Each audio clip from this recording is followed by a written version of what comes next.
takes a heavy wire for 110. You know, you break a little pop, they don't go. All right. Dad said cheese. You say cheese. No. But if they're just calling for 125 pounds of sand, I would try and get by with just 100 pounds. Over the field, rather than all those, you know, layers. Well, then I might just take 2 bags to the minute, and then I'll have some when I want to change. You shouldn't worry about changing it really in the foreseeable future, 5, 6 years anyway. Well, I don't know. Man, that thing is dirty. Well, Pumped out of the creek. you may get it dirty enough to change it. Yeah, that's what I was Right. figuring. Because Before there's you about get that cleaned much up, mud down the bottom. Yeah. You're gonna. Toddy. Wouldn't you think so?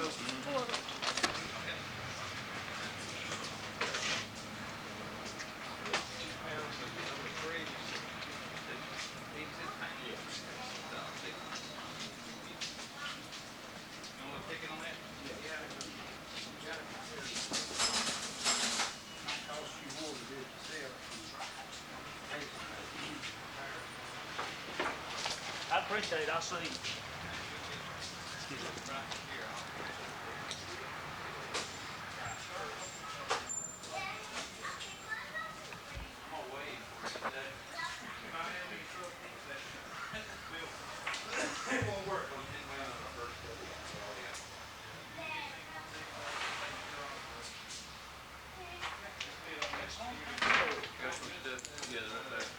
How you doing? How you doing, bud? Okay. I've been wanting to see you. I come to your house and beating thrashed on the door and hard and everything else. Did you have a badge on? I don't know if I got one in my pocket. What stayed on that badge? That should go. You had a old Chevrolet truck up there beside my door.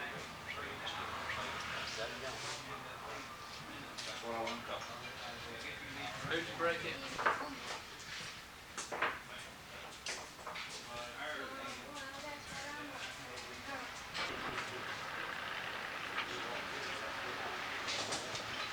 We'll see. James, it's okay.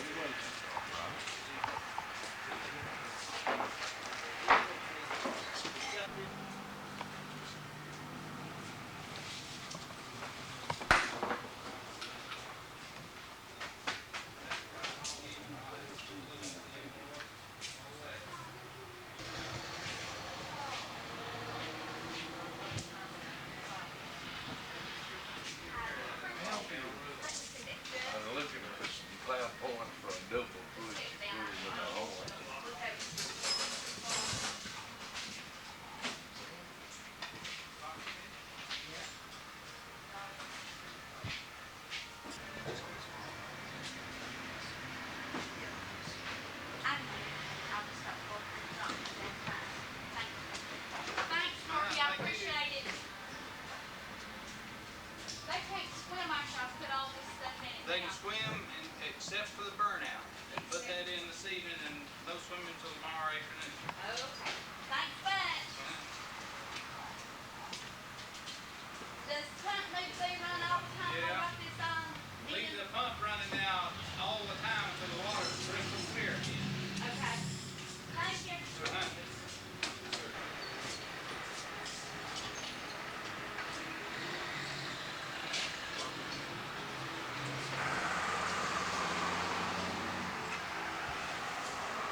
Harvey, if you will, tell me your full name. Harvey Lee Barlow. Where's your home originally? I was born in Wilkes County, raised up in Mulberry section, Highway 18. We're here now in Wilkes Hardware, and you're the owner of Wilkes Hardware. How did you acquire this, being as young as you are, and this building being as old as it is? From being acquainted with Mr. Phil Yates and his son Tom, was just sort of a quirk of fate. I found out from talking to the boys down here.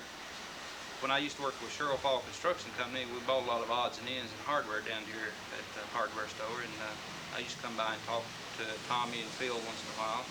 I'd asked Phil one time what the redevelopment commission was going to do to him, and in the corner of the business down here, he said he really didn't know, that he was about ready to retire. He wasn't really too concerned about his business, and what the redevelopment commission might do. He was interested possibly in trying to sell to somebody. Didn't realize that I was that interested in the hardware business until I thought about it a while, and after about a month or so, I came back over here, just kind of got interested in it after looking around the place, and asked Mr. Yates if he would be willing to make a price to me if he if he thought he might be interested in selling it to me. And he indicated he'd given it a lot of thought too, and kind of took a liking to me, he said, and he'd also had told me his son, who'd worked here for so long, had a lot of medical problems, and he didn't feel like that he would be able to take on the business, and that's mainly the reason he was willing to sell it to me. He told me what the price was that he'd be willing to sell it to me for.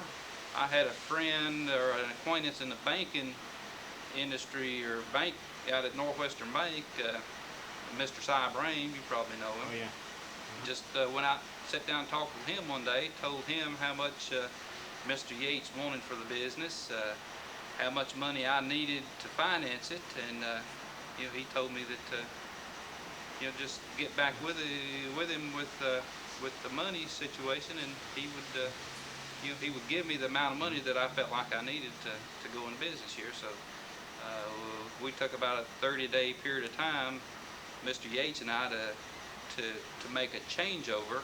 When I quit my job at the construction company, I came over here. Mr. Yates gave me a key to the building, let me go through it to my satisfaction, checking the inventory, pricing it out. He just turned it over to me almost, just just because he felt like I'd be good to my word, and he was going to be good to his. So we made the deal.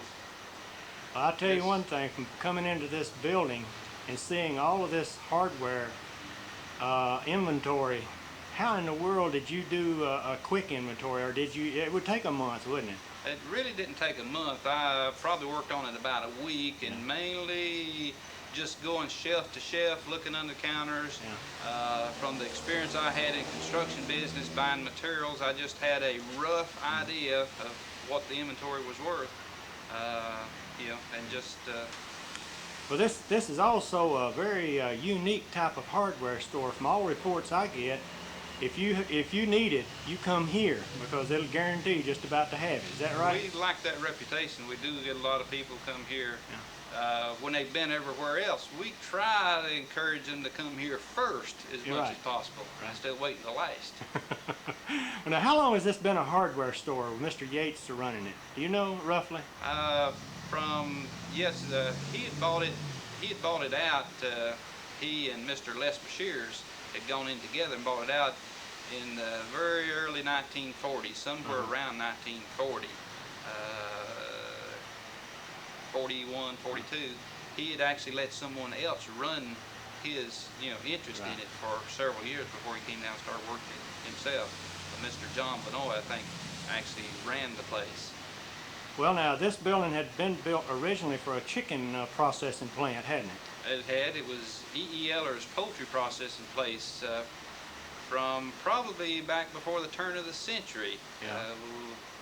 we're gonna be talking to Mr. Harry Kendall, aren't we? Maybe Mr. he Harry can- Kendall can tell you real close to what the dates was. The old frame structure burned down and it Yeah. was built back into the structure that you see today in Yeah. the early 1920s. And we'll be talking with him a little bit later, not probably on this tape, but another one, and maybe he can fill us in on some of the dates. We'll go into that in with him on it. He worked here about all of his life, I guess, hadn't he? The way he was talking to me, he started here when he was a young boy working with turkeys, so he's Right, been around this area. What time he didn't work here, of course, he had a shop at home. He made chicken coops for a while. Yeah. Good carpenter, and he worked in the furniture store right down the street here for a good number of years. So he's been on or close to this corner for a long time.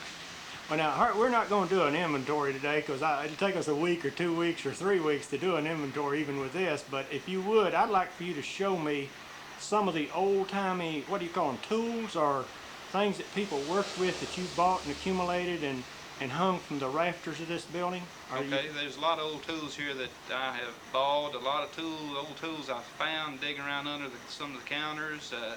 A lot of old tools and things have been given to me. I'm an old tool nut. I'm sort of a collector, and a lot of old tools that have connections to the store here. Leave them hanging up for people to see.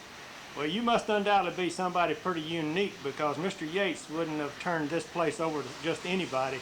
You've got to love this kind of business to be able to go and pick your hands up on something that an ordinary person just wouldn't even know what you're talking about, would he? Well, I've enjoyed it here. It's something different every day, and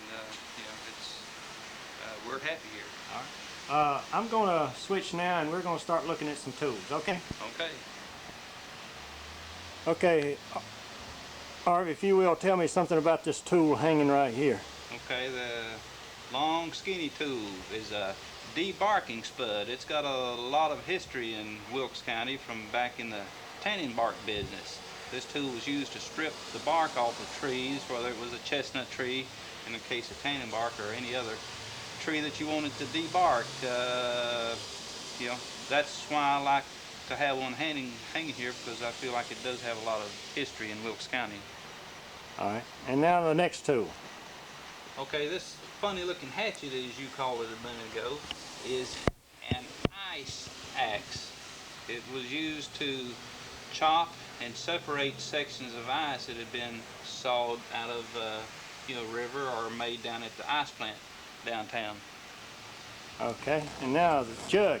Okay, that big old jug, the reason I wanted to show that to you, I've had it for about 7 or 8 years. I let the boys down at Jenkins Context borrow it a few years ago for a show they had at Charlotte, and in transporting it, they rolled it around and broke that handle in 3 or 4 places. I had a little bit of glue open here, and I glued that handle back, 3 sections of it, let it dry a day or two, and I hung it up by that rope. It's been hanging there for 3 years now. Well, is that a whiskey jug? It's an old whiskey jug, yes. Like they used to use years ago back up in this area? That one's about too big to put up on your shoulder, though. You have to pour that one out into a little jug.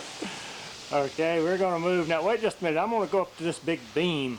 Harry was telling me that this comes from down east, these big beams.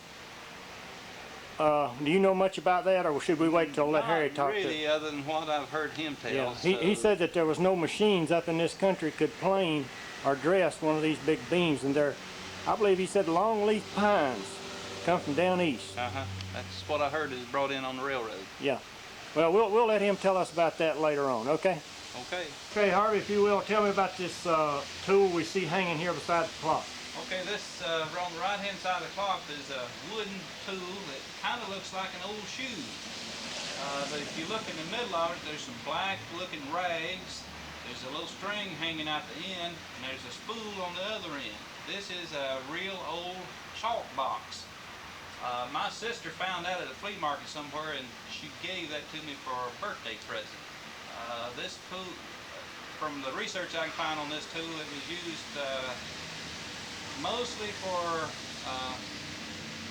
work around a shipyard, marking boards. Okay. Coming on across. Right beside of it now is an all metal, it looks like a block plane. This was a tool that belonged to Mr. Harry Kendall's daddy that he used in making wagon wheels. It has an adjustment knob on it. Right now it has a bow in the middle to cut an inside curve on a wheel. That adjustment knob, you can turn it to where you can make an opposite curve on the outside of the wheel. Right beside it is a couple of tools that are used to shape the spokes on a wooden wheel. And then we'll just come on across and show a few of these other tools. It'd take a week to inventory these tools, wouldn't it? Well, it wouldn't take too long on the tools. It's when you start counting the nuts and bolts it takes so long. That's what it takes a The while. old crosscut saw hanging up here belonged to my daddy, and I think it belonged to his daddy before him. And a lot of people have asked to buy it, but I always try to sell them a different saw. I do have a few other old saws hanging up. I'm not going to sell my daddy's saw if I can help it. Okay, one other unique tool here. Looks like a cross from here with some points on it. Yeah. This was an old tool that was used to stretch a rug on a floor rug. The big hook was to drive down in the wood. The little hooks on the crossbar was to stretch the rug tight before you nailed it down. Just some other old tools hanging here that Old-timey washboard. One of these old washboards belonged to my grandma, the one up on top up there, and I hung it up. Boy, that's some big timber holding this place up, isn't it? Yeah. What's that hanging down? Looks like a chopping axe. Only a, no, not a chopping axe. It's a foot adze, isn't it? Yeah, that's foot adze. Used to hew logs down, and these logs here were cut evidently in a big sawmill somewhere, and they haven't had much hand hewing on them. They're Planed and everything. they've been plain. What's this on the far end out here? Is that a mowing sign? Yeah, no, we still sell these brand new. That is a. Let me move on out just a minute. Hang on. Now we're looking at that. Did our light go out? Okay, we're looking at this mowing sign now. Say y'all still sell these? Oh yeah, they're awfully expensive anymore. But, that's just an old one we've hung up. But, one of the tools you can't get at most of the modern hardware stores, but we still get a lot of call for from people out in the country want to mow down the big tall weeds in the summertime. What does one like that cost? Retail on it's about $50 now. I think that I got it home, Bill, got $5. Is that right? Yeah. How long ago was that, Mr. Harry? Well, that's before I come to work here. I bought it way back there. I guess it's been 40 years ago, maybe 30, 40 years. Well, while Mr. Harry's here, we were looking at these beams now. Would you tell me about these beams? Well, what you gonna know about them? Where did they come from? These big wooden. They came from down the eastern part of the state. I don't know just what part of that. Yeah. They came down the road right down yonder where the side used to be, right beside to the street down there. What are they, pine? Longleaf pine. Longleaf pines. Longleaf pine, yeah. They're dressed out. That'd take a big machine just to dress them, wouldn't it? Yeah. What would you judge them to be? 14 inches, Well, they're 16 by something. 10 by 16. Or 10 by 16. 12 by 16. I believe they're 12 to 16. 12 to 16. Boy, that'd take some big timber to cut out timber or Yeah, boards like that, wouldn't it? They're 25 feet long at least. I sure appreciate you telling me that. About this square-looking box thing. Okay, it's actually turned upside down. The legs are at the top. The bottom of it is the vise part. This is a saw vise. It was used to clamp a cross-cut saw in down here at the top, so it will hold it straight while you file the teeth, keep it sharp. That's a saw like we just looked at a minute ago. It's Right. like one of them long ones. Yeah. Okay, and now coming across here to this rake. Okay, this is an old homemade rake. Someone's made a handle probably out of sour wood or black gum one, made that bar, and put bolts in it, drill holes and put bolts or nails in it to make their rake. This old rake's probably 75, 100 years old. What's the next thing? It looks like a vise. It's called a hand screw, used mostly in furniture work. It's viewed as clamp. They call it a clamp. A hand clamp is what they call it right there. Everything's out of wood about it, isn't it? Yeah. Okay, I'm gonna stop for just a second and move across there. Harvey, You ought to know what this is. make apple butter? Yeah, lean out the window and stir your pot from inside the house. I'd seen one or two of those before, but I bet you a lot of young people don't know what that is. Coming on across now, you see anything there that you'd like to The tell me old- about? the old apple peeler right here, about the center of the picture. Yeah. There are still some reproductions available of those, and we still sell a few of those made on the old pattern. Better stop and let you get your telephone. A little hand, it's a bowl adze. It was used for chopping out, rounding out the inside of a wooden bowl or a small trough. You know, an old carpenter's tool. What are these, muzzles? Yeah, cave muzzles, cave tweeners. They were used to put on the nose of a cave so they couldn't get their mama's milk. The Oh. different pipes hanging up there. Harvey, what's this glass jar hanging down? It's got the holes in the side. I don't know. As you see, it's formed. It's been poured in some sort of form. And it's got holes in the side, made in the shape of a funnel. It's got a lid on the top. Uh-huh. That was used as a minnow trap. The little minnows, you drop it down in the creek, tie a rope to it. The minnows swim in, they can't get back out. Glass minnow trap. I see a bunch of tools are hanging up across there. Yeah, there's a lot of old tools. This about the center now looks like a clamp. That's another saw vise. This was to clamp a handsaw in so these could be filed. Uh-huh. Over here on by the elevator, you see a couple items that looks, you know, both of them look like saws. The top item there, got some funny looking teeth. That is really not a saw. That is a hay knife Cut hay with. to cut hay off of the haystack or out of a pile. You know, when you got it all tangled up and need to get some out to feed the cattle. Right, okay. Most people ask me if that's an ice saw. So many that in fact, this big flea market in Charlotte, I finally got a chance to buy an ice saw so I could show people a difference. Right here down below it now is an actual ice saw. You talking about that elevator. Put that light on that elevator a little bit right in there. Now that elevator's been here a long time, hasn't it? That's our freight elevator, and we do get inspected about once a year. So far, they let us use it. You can, Wait, now we're looking up to the second floor. uh-huh. Why was this elevator put in here originally? Was that put in when the turkeys and chickens was worked, or Yes, it's put in with the building built. when the building is built? It's the first mechanical elevator I've ever seen. That's gonna run the water.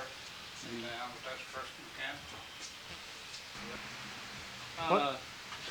What's that wooden thing looking? Okay, that is a measure. It's to measure a distance, either a flat distance or a curved distance. The wheel, the rotations of the wheel, then will tell you the measurement. This bucket-looking device here is an old well bucket that filled up. If you see, it's got a hole in the bottom and a flap in it. Drop it down in the well. It didn't have to turn over sideways. It filled up from the bottom, and you pull it back up. Then In other words, you could put it down an 8-inch well, couldn't you? right, about a 8 or 10-inch well, a board well. Okay, we're gonna come on across a little ways. See anything there? I'm a rat. He's not an antique. No, he's not an antique. Looks like plastic. What's that bucket there with a real long snout to it? That's just a watering can to fill a radiator in the car. What? Oh, that's a fire axe right there, isn't it? That's Now we're coming across here looking at some more crosscut saws. hard. Yeah, there's a one-man crosscut saw over here on the right.